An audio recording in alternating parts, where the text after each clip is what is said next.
The stars shimmered, being the viewport of the Resolute, the Terran flagship drifting silently through the void. Commander Elise Navarro stood tall on the bridge, eyes locked on the holographic display before her, where the surrounding fleet's positions were marked. They were deep in contested space, facing an enemy that many said humanity could never defeat. The Zyral Dominion, a technologically advanced empire that had crushed down scenes of civilizations before them, now aimed their sights on Earth. But humans were different. They always had been. "Ma'am, we're ready," said Lieutenant Kaito from the command console. His voice was steady, but the tension was palpable. They were about to activate humanity's most secretive, weapon-last-ditch effort to turn the tide of the war. The price for using it, however, would be immense. Elise nodded, her face grim. Begin the activation sequence. As Kaito's hands moved over the console, the lights on the bridge dimmed. A low hum reverberated through the ship as power from every system was redirected to a single point deep within the ship's core. The Resolute had been fitted with a prototype technology unlike anything the galaxy had ever seen, an energy manipulation device that could rip the fabric of reality, bend it to the will of its user, and unleash unparalleled destruction. The Zyral had been superior in nearly every way: faster ships, stronger shields, more advanced weapons. Humanity's only edge had always been their fierce adaptability, their unrelenting will to survive. This weapon was a culmination of that desperation, a gamble to outsmart the enemy by rewriting the rules of the game. But the weapon came with a cost not measured in credits or resources, but in lives. Power levels at 75% and climbing, Kaito reported, his voice cracked slightly. They all knew what was coming. Elise's hands tightened behind her back. She had been given command of this mission because of her unyielding loyalty, her reputation as a commander who never faltered under pressure. But now, as the weight of the decision settled on her shoulders, she felt it pressing down like a mountain. The Zyral fleet appeared on the edge of the holographic map, moving with terrifying precision. Hundreds of their warships, gliding like predators through space, were closing in. The Resolute and its few escorts were all that stood between them and Earth. "We can't wait any longer," Elise said quietly, almost to herself, then louder, to her crew, "Engage the device."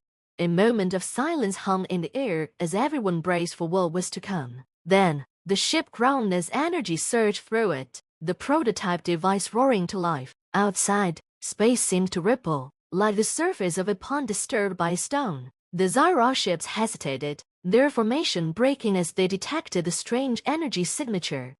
"Device fully active," Kaito said, his voice trembling, "ready to fire on your command."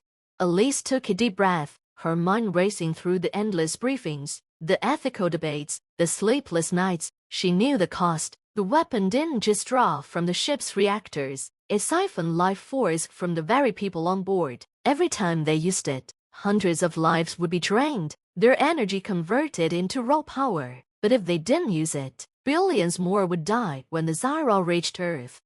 "Commander," Kaito asked softly, "the crew was waiting." She closed her eyes for a brief moment, remembering the faces of her family, her friends, the people she had sworn to protect. When she opened them again, they were hard, determined. "Fire!"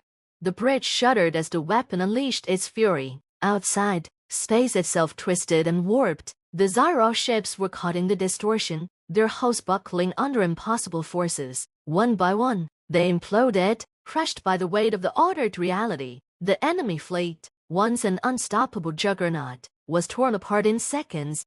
But the cost was immediate. Around her, Elise felt the air grow colder. The hum of the ship dulled. She glanced to her side and saw crew members collapsing, their faces pale, their eyes wide with shock as their life force drained away. Some slumped over their consoles, others fell to the floor, their bodies lifeless. The weapon had taken its toll. "Status report," Elise ordered, her voice shaken despite herself.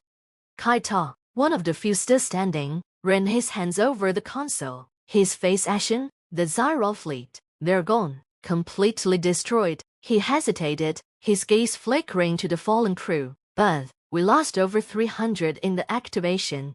Elise's throat tightened. She had known the price, had accepted it, But hearing the number, seeing the bodies, made it all too real. The victory felt hollow, the weight of those lids pressing down on her like a lead blanket. "Prepare a full casualty report," she said, her voice thick, and informed the fleet command that the mission was a success. Kaito nodded silently, his hands trembling as he worked.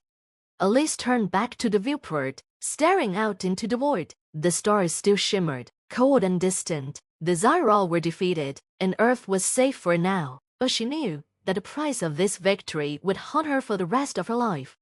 The cost of power had been paid, but the debt could never truly be settled. The echoes of silence on the Resolute were deafening. Commander Elise Navarro stood motionless on the bridge, the weight of the hundreds of lives lost in the activation of the weapon crushing down on her. The hum of the ship's systems was faint, barely masking the hollow emptiness that filled the air after the victory against the Zyrol fleet. "Commander," Lieutenant Kaito said, breaking the silence as he stepped up beside her. His voice was soft, as if afraid to disturb the fragile quiet. "Fleet Command is requesting an update on our condition and casualties." Elise didn't turn to face him. Her eyes were fixed on the stars, but her mind was elsewhere. She could still feel the drain. The moment when the ship's crew had become fuel for the weapon. Every face, every voice, every heartbeat that had been extinguished in the blink of an eye flashed through her mind. "They'll get their report," she said coldly, her voice devoid of emotion. "We lost 300 to save billions. I'll make them understand." But would they really understand? Would anyone, sitting safely in their bunkers on Earth, far removed from the front lines, the admirals and politicians would praise the victory. They would call it a triumph of human ingenuity, of sacrifice and valor. But to Elise, it felt like a slaughter. The cost of power. She finally turned to Kaito. He looked weary, dark circles under his eyes, his face pale. Like her, he had witnessed the aftermath up close, watched crewmates and friends fall where they stood. She knew he felt the same guilt gnawing at him, the same question that plagued her. Was it worth it? "Patch me through to Fleet Command," Elise ordered, her tone flat. "Let's get this over with."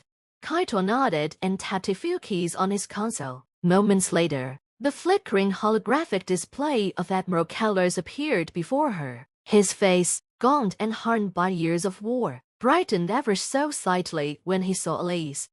"Commander Navarro," he said, his voice gravelly, "we received preliminary reports of your success. I hope you realize the significance of what you've achieved today. You may have just saved humanity from extinction."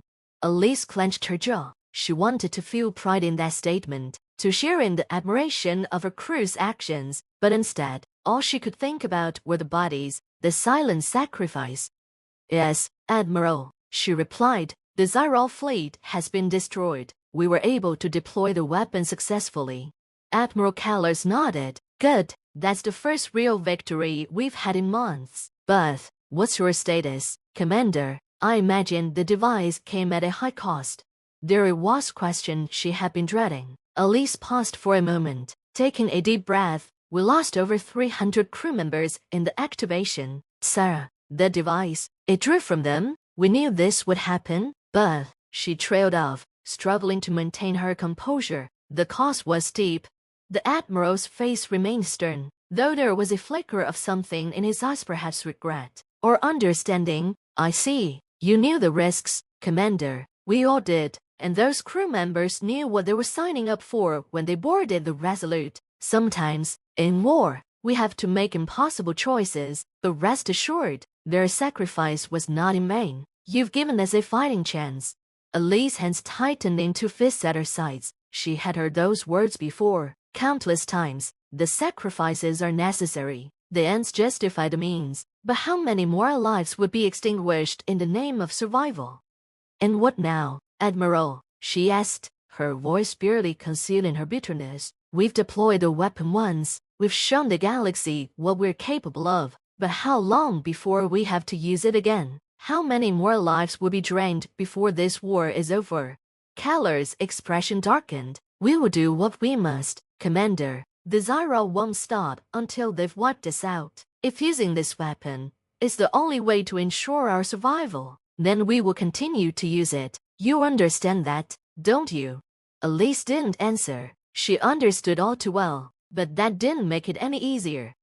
I'll send reinforcements to assist with repairs and to restock your crew. Callers continued, his tone now businesslike. Return to Earth as soon as possible. There will be a full debrief, and I want you to be there. Understood, sir, Elise said quietly. The holographic image of the Admiral flickered and disappeared.